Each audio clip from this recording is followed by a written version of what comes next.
Boa noite, meus irmãos. Que a paz do Mestre Jesus envolva os nossos corações. Vamos dar início a mais uma reunião de estudo e assistência espiritual à distância. Que o ano que se inicia seja de muito progresso espiritual para cada um de nós. Que possamos nos esforçarmos em melhorarmos a cada dia. Iremos acompanhar a leitura da página através do jovem Pedro Henrique. Em seguida, a nossa prece inicial. Livro Vinha de Luz, Francisco Cândido Xavier, por Emmanuel. No campo físico, semeia-se o corpo animal, ressuscitará o corpo espiritual. Paulo, Coríntios, capítulo 15, versículo 44. Ninguém menospreze a expressão animal da vida humana a pretexto de preservar-se na santidade. A imersão da mente nos fluidos terrestres é a oportunidade de sublimação que o espírito operoso e desperto transforma em estruturação de valores eternos. A sementeira comum é símbolo perfeito. O germe lançado, a cova escura sofre a ação dos detritos da terra, afronta a lama, o frio, a resistência do chão, mas em breve se converte em verdura e utilidade na folhagem, em perfume e cor nas flores, em alimento e riqueza nos frutos. Compreendamos, pois, que a semente não estacionou, rompeu todos os obstáculos e, sobretudo, obedeceu à influência da luz, que a orienta para cima na direção do sol. A cova do corpo é também preciosa para a lavoura espiritual, quando nos submetemos à lei que nos induz para o alto. Toda criatura provisoriamente algemada à matéria pode aproveitar o tempo na criação da espiritualidade divina. O apóstolo, todavia, é muito claro quando emprega o termo semeia-se. Quem nada planta, quem nada trabalha na elevação da própria vida, coagula a atividade mental e rola no tempo, à maneira do seixo que avança quase inalterável a golpes inesperados da natureza. Quem cultiva espinhos naturalmente alcançará espinheiros, mas o coração prevenido que semeia o bem e a luz no solo de si mesmo espera feliz a colheita da glória espiritual. Agradecemos ao Pedro Henrique pela leitura da página, que possamos unir os nossos pensamentos, elevar até Deus, nosso Pai, e a Jesus e dizer assim: Deus Pai de amor, bondade, justiça e misericórdia, Jesus Mestre amado, agradecemos por mais um ano que se inicia, que as Tuas bênçãos recaiam sobre todos nós e toda a humanidade, iluminando as mentes e os caminhos dos nossos irmãos para o amor, a caridade e a solidariedade. Mestre amado, que a Tua paz e a Tua luz envolvam os irmãos que estão nas ruas, sem alimento, sem teto. A todos os nossos irmãos, Senhor, enfermos do corpo e da alma, aonde estiverem, Senhor, eles possam receber o Seu amparo. Abençoa, Mestre amado, a cada um de nós, que nos encontramos aqui reunidos em Seu nome, irmãos do Centro Espírita Isaac Lima, amigos, simpatizantes, familiares, a todos, Senhor. Também Te rogamos, Mestre amado, o amparo para todos os irmãos que estão retornando à pátria espiritual e conforta os corações dos entes queridos que aqui ficaram com a dor da saudade. Abençoe nosso planeta, o nosso país e a todos os outros países, principalmente os que se encontram, Senhor, em guerras e conflitos. Abençoa a humanidade inteira, que assim seja. O estudo da noite de hoje tem como tema a vida futura, referência ao Evangelho segundo o Espiritismo, capítulo 2, itens 1 a 3, e quem fará será a nossa irmã e expositora Vânia Hungria. Muita paz a todos. Olá, meus irmãos, que a paz do Mestre Jesus possa nos envolver. Nosso tema de hoje é a vida futura e eu lhes asseguro, Jesus precisa de nós. Jesus precisa de cada coração que mantém acesa a chama da fé, do amor, da boa vontade, do trabalho no bem, principalmente para com o próximo, e do trabalho de edificação de nós mesmos. Porque esse trabalho a nós cabe. Jesus nos dá as condições. Jesus, o governador do nosso planeta, nos deu todas as condições de construirmos a nós mesmos. Mas esse trabalho é nosso. Só nós podemos realizar as tarefas e mudanças que nos cabem, para a melhoria da nossa vida e da sociedade. E para isso, a fé e a caridade são as virtudes necessárias para essa construção do nosso futuro. Transpor as barreiras que nos prendem a conceitos já há muitos anos, há muitas gerações estabelecidos, é a nossa meta. Deve ser uma meta constante para que a construção do nosso futuro seja possível. E nas etapas desse trabalho, a avaliação do presente, tanto da sociedade em que nós vivemos, de nós nos inteirarmos do que está acontecendo à nossa volta, sabermos o porquê de cada atitude, conhecermos a nossa história e tentarmos compreender qual é o nosso futuro enquanto sociedade. Nós precisamos avaliar isso, como também o conhecimento de nós mesmos, quem nós somos, do que nós somos capazes, como é que nós reagimos a cada situação do nosso dia a dia. Isso vai aclarando a percepção, a nossa percepção de acerto e de erro, vai nos dando oportunidade de mudar tanto as nossas atitudes como aprimorar as nossas tendências para fazer o bem e aprendermos a cada dia. Porque cada um de nós é uma célula da sociedade, do mundo em que nós vivemos. E uma célula saudável e equilibrada, ela colabora para o bom funcionamento do organismo. Assim como uma célula doente e em desequilíbrio altera todo o seu entorno e acaba causando transtornos, Se olharmos o mundo em que nós vivemos, percebendo somente os erros, as derrotas, nos deixando levar pelas más notícias, pela desesperança, pelo desespero, pelos momentos difíceis, Nós estamos aí num momento de guerras, desavenças, de egoísmo, domínio, Sem que as boas obras e a evolução nos chamem a atenção, porque tem muita coisa sendo feita, tem muita gente trabalhando para o bem. Nós estamos muito mais ligados a Deus quando nós nos unimos em oração pelos irmãos do outro lado do mundo que estão em guerra, quando nós ajudamos o nosso próximo, seja na nossa família, seja próximo à nossa casa.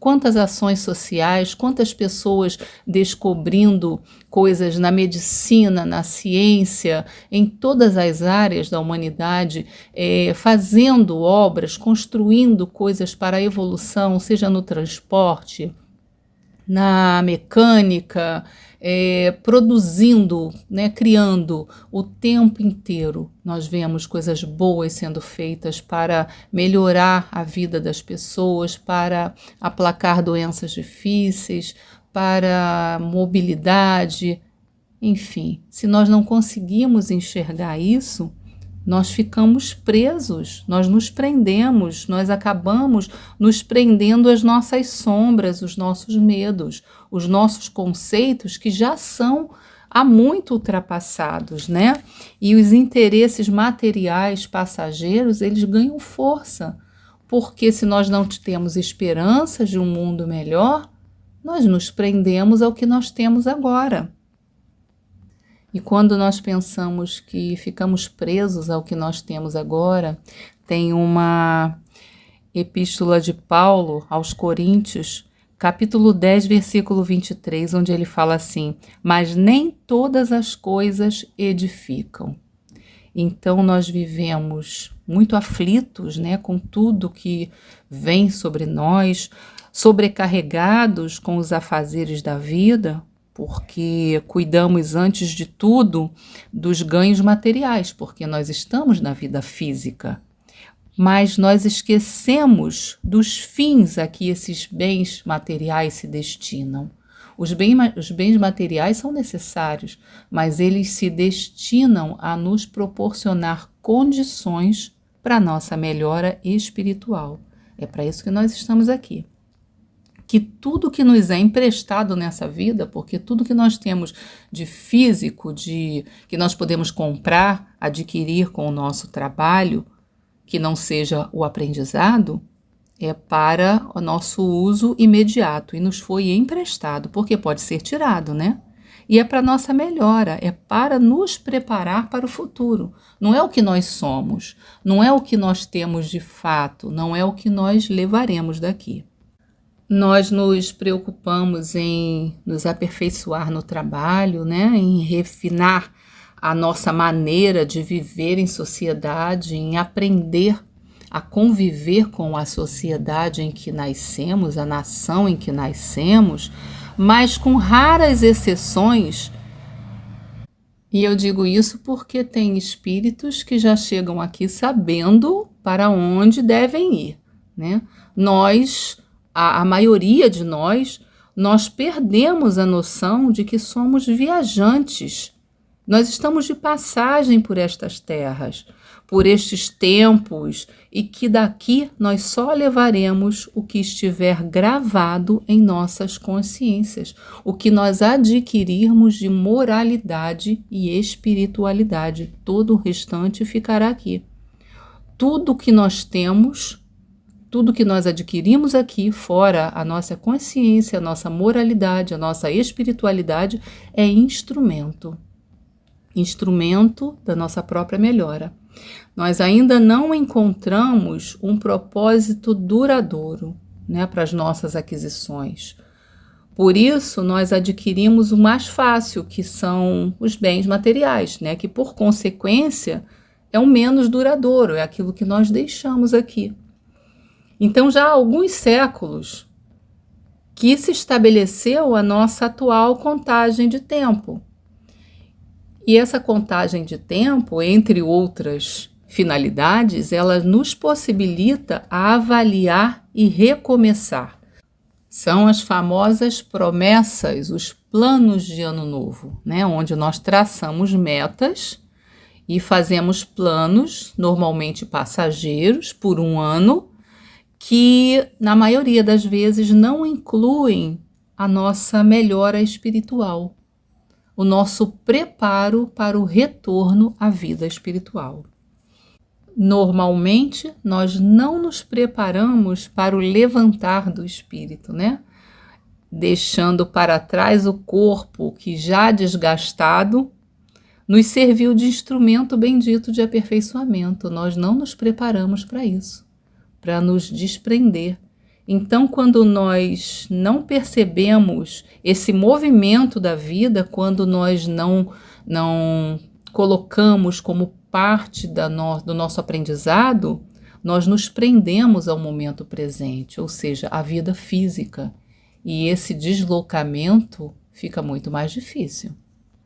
Essa mudança na nossa realidade fica muito mais dolorosa.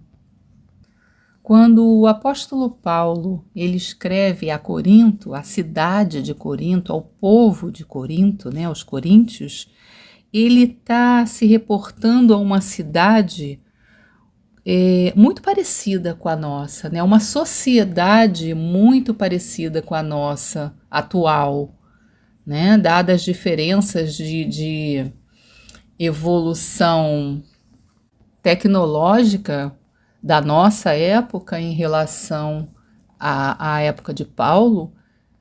que também tinha evolução, né, bastante na agricultura, nas invenções, na ciência, mas, dadas essas diferenças, a cidade de Corinto era uma cidade com muitos luxos, muitos prazeres, onde o dinheiro, né, as características do apego à matéria não eram diferentes das nossas. É que os nossos interesses hoje são de carros, de casas, de consumir produtos caros que naquela época não existiam, mas o luxo, as necessidades mundanas dos homens daquela época são as nossas, de consumir o que realmente é dispensável. Não que seja ruim ou errado, mas é dispensável diante dos objetivos. Então, quando Paulo escreve a Corinto, né, aos coríntios, ele está mostrando esse tipo, né, de sociedade, que assim como nós se prendiam aos bens terrenos e se distanciavam, né? Tinham a dificuldade de pensar em valores futuros, nos valores da alma. Então, a respeito disso, dessa conduta, no capítulo 15, versículo 32, dessa primeira carta aos Coríntios, Paulo nos diz o seguinte: se não há ressurreição de mortos, então comamos e bebamos, porque morremos amanhã. Né? Então ele tira Jesus como exemplo. Se não há ressurreição, se nós não ressurgiremos, se nós não voltaremos, se a vida é só essa aqui, é o que há, é o que eu consigo agora, é isso que existe, então vamos comer e beber, vamos dançar e aproveitar, porque nós vamos morrer.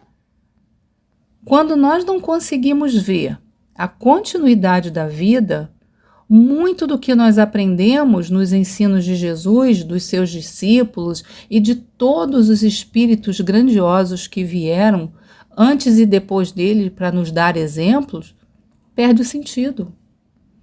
Por que eu vou exercitar o amor se eu vou morrer e se vai acabar? Por que eu vou exercitar o perdão? É tão difícil.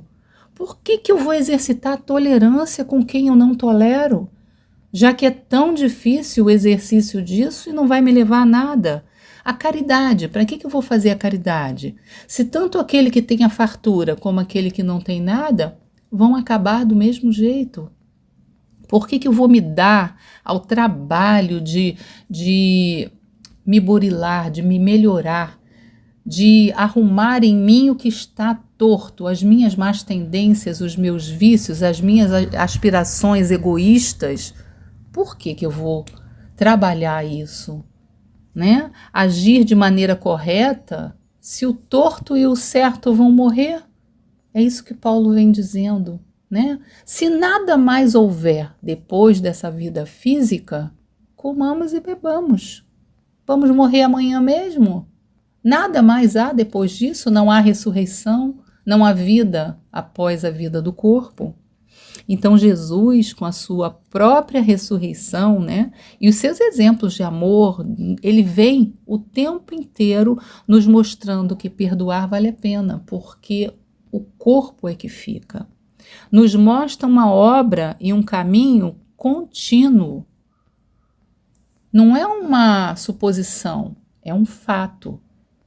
O corpo dele se desfaz, mas ele retorna, ele aparece, ele dá exemplo, ele mostra que veio para um propósito muito maior e que vale a pena seguir por esse caminho, porque ele volta, né, iluminado. Então, depois de todo aquele sofrimento, dos xingamentos, do Calvário, de toda a sua trajetória difícil com as pessoas e também encontrando aqueles leais aos seus ensinamentos, ele vem e nos mostra a luz, a luminosidade do seu espírito, a continuidade da vida. Esse exemplo de Jesus, ele dá sentido a tudo que nós podemos realizar aqui, a todo o trabalho que nós podemos ter e que nós devemos ter em nos melhorar, em modificar os nossos vícios, as nossas manias, em enxergar as nossas mazelas, em não nos deixar levar por qualquer coisa que nos chegue. Nós estamos aí num momento em que nós temos todas as informações do mundo, do nosso planeta, na nossa mão, através do celular, através do computador, da televisão, nos livros, em todo lugar nós estamos sendo bombardeados o tempo inteiro com milhares de informações, algumas muito úteis, outras nem tanto, e umas muito perversas, muito erradas. Então cabe a cada um de nós escolher o caminho que nós precisamos, que nós queremos trilhar. O que nós esperamos da nossa vida futura? Nós esperamos viver aproveitando bastante de tudo que nós pudermos ganhar de dinheiro, arrecadar com o dinheiro todos os bens que nos dão prazer, que nos fazem felizes, comprar 1000 sapatos como se fôssemos centopeias, né? E viajarmos muito, que é muito bom, Todo mundo gosta de um sapato novo, merece, precisa, e pode ter, e não tem problema, viajar é maravilhoso, mas nós só queremos isso? O que nós vamos tirar disso? O que nós vamos de verdade aprender com essas coisas? Não é o ter que é errado, é o só ter. Nós precisamos aprender a ser. Os primeiros cristãos que entravam nos circos cantando para serem comidos pelos leões, eles não eram doidos ou suicidas. Eles simplesmente entenderam a mensagem do Cristo. Eles agiam assim porque eles tinham a certeza que quando seus corpos tombassem mutilados, suas almas se elevariam, porque construíram em si o reino de Deus. E será que nós estamos construindo também em nós? Será que as doenças do nosso corpo não estão falando alguma coisa para nós? Será que os nossos medos, as nossas sombras não estão falando para nós que nós estamos necessitados de repensar o nosso dia a dia, as nossas atitudes, os nossos pensamentos, os nossos sentimentos? E da mesma maneira que nós temos inúmeros instrumentos para nos fortalecer materialmente, para melhorar a nossa saúde, nós temos atendimento médico, uma medicina com muitos recursos. Para melhorar o nosso intelecto, nós temos escolas, universidades, livros, grandes obras.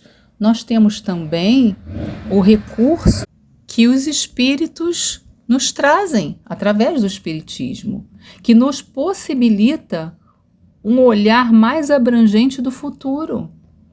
Quando os espíritos nos falam das consequências de atos e das nossas escolhas, através das suas experiências pessoais, por exemplo, nós temos tantas obras espíritas que nos trazem relatos de espíritos felizes, de espíritos realizados, de espíritos infelizes, de espíritos egoístas, de espíritos que assassinaram, que lesaram o outro, outros que realizaram grandes obras em prol da humanidade e que foram recebidos, aclamados. Nós temos todos esses relatos, nós temos muitos, inúmeros relatos. Nas nossas casas espíritas nós temos, nas obras literárias nós temos. O movimento de troca espiritual entre as duas esferas é cada vez maior. O devotamento dos desencarnados provoca a atenção dos encarnados a cada dia, tanto lá no século XIX com Kardec, como até hoje, através das mensagens e de todo o cuidado que nós recebemos. Jesus permitiu essa Pentecostes mundial para o reajustamento da realidade eterna.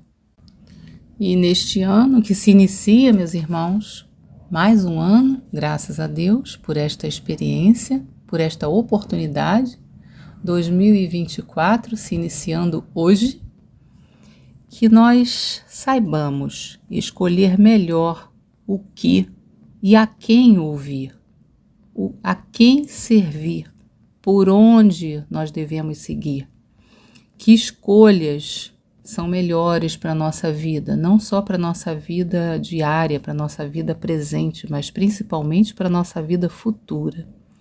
E acima de tudo, que nós saibamos deixar florescer em nós o amor do Cristo, a fim de que Ele nos guie com segurança para a nossa vida futura. E o nosso Evangelho segundo o Espiritismo diz o seguinte: aquele que encara a vida terrestre sob o ponto de vista da vida futura, a humanidade, como as estrelas do firmamento, se perde na imensidão. Ele se apercebe, então, que grandes e pequenos estão confundidos como as formigas sobre um torrão de terra, que proletários e potentados são do mesmo talhe, e lamenta esses homens efêmeros que se dão tanta inquietação para conquistar um lugar que os eleve tão pouco e que devem manter por tão pouco tempo. É assim que a importância atribuída aos bens terrestres está sempre na razão inversa da fé na vida futura. E é claro que isso não quer dizer que nós não devamos cuidar da vida física. Muito pelo contrário. É esse cuidar, é esse trabalhar, é esse aprimoramento que nos faz sermos melhores, que nos faz aprender. É através dessa vida física que nós nos melhoramos como espíritos, e é por isso que nós estamos aqui, no corpo físico. Então nós temos sim que cuidar da nossa saúde, do nosso bem-estar, da família, da sociedade como um todo. Mas só isso não vai transformar a nossa vida futura. E hoje nós estamos aqui para lembrar que é o primeiro dia do ano, que é mais um ano de oportunidades, de responsabilidades, de trabalho intenso, e que esse trabalho deve ser feito dentro e fora de nós, não só na nossa saúde física, mas no nosso entendimento, na nossa moralidade, na nossa espiritualidade. Que a paz do Mestre Jesus possa nos envolver, nos fortalecendo, nos guardando de todo o mal, principalmente aquele que temos dentro de nós, nas nossas más tendências, nos nossos vícios de tantas e tantas encarnações. Que possamos ter a coragem e a força de melhorar a nós mesmos e fazer do nosso presente um presente também para a vida futura. Que sejamos melhores hoje, para que sejamos muito melhores amanhã. Muita paz a todos. Agradecemos a nossa irmã Vânia pelas reflexões e esclarecimentos que ela nos trouxe na noite de hoje. Que possamos nos esforçarmos em colocar em prática todos os dias de nossas vidas. Agradecemos a Ti, Senhor Jesus, a espiritualidade amiga, ao nosso mentor de nossa casa, Isaac Lima, por esses momentos que passamos aqui. Que a Tua paz, Mestre Jesus, a Sua luz e o Seu amor possam envolver a cada um de nós, hoje e sempre. Aqueles que irão receber o passe à distância, ouvir a música até o final. Muita paz a todos.